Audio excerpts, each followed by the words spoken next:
তো গাইস আজকে স্টোরে গাড়ি থেকে হেড রাতে সারিয়া খালি করতে করতে আমাদের সাথে এরকম হবে আমরা ভাবতেও পারি। তো ভিডিওটা তোমরা শুরু থেকে দেখো তাহলে বুঝতে পারো। তো গাইস এটা আমার 50 দিন চ্যালেঞ্জের 1 নাম্বার ব্লগ, সবাই সাপোর্ট করো। 50 দিনে আমি কত টাকা ইনকাম করব তোমাদেরকে লাস্ট ভিডিওতে বলে দেবো। সকালে উঠে আমি মুখ হাত ধুয়ে নিলাম, মুখ হাত ধোয়ার পরে আমি জামাটা চেঞ্জ করে নিলাম।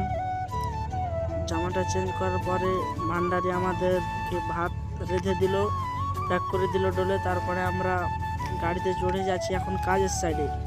তো অনেক দূরকার রাস্তা, তো তোমরা লাইক করে দাও। তো অনেকক্ষণ ট্র্যাক্টর চড়ে থাকার পরে ফাইনালি আমরা স্টোরে পৌঁছে গেছি।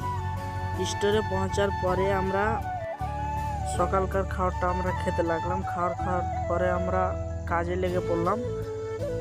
কাজ করে বিশ্রাম নিচ্ছিলাম একটু, তারপরে আবার আমরা কাজে লেগে পড়লাম। দাদারা এখানে সারিয়া কাটছিল, আমি তাদের ভিডিও করছিলাম দাঁড়িয়ে দাঁড়িয়ে। তারপরে আমরা দুপুরে খাওয়াটা কমপ্লিট করে আমরা একটু রেস্ট নিচ্ছিলাম। রেস্ট নিতে নিতে কেউ মোবাইল দেখছে, তারপরে আমি এখান থেকে দেখছি যে হেড রাতে সারিয়া খালি করছে। তো আজকের ব্লগটা এখান থেকে ছিল।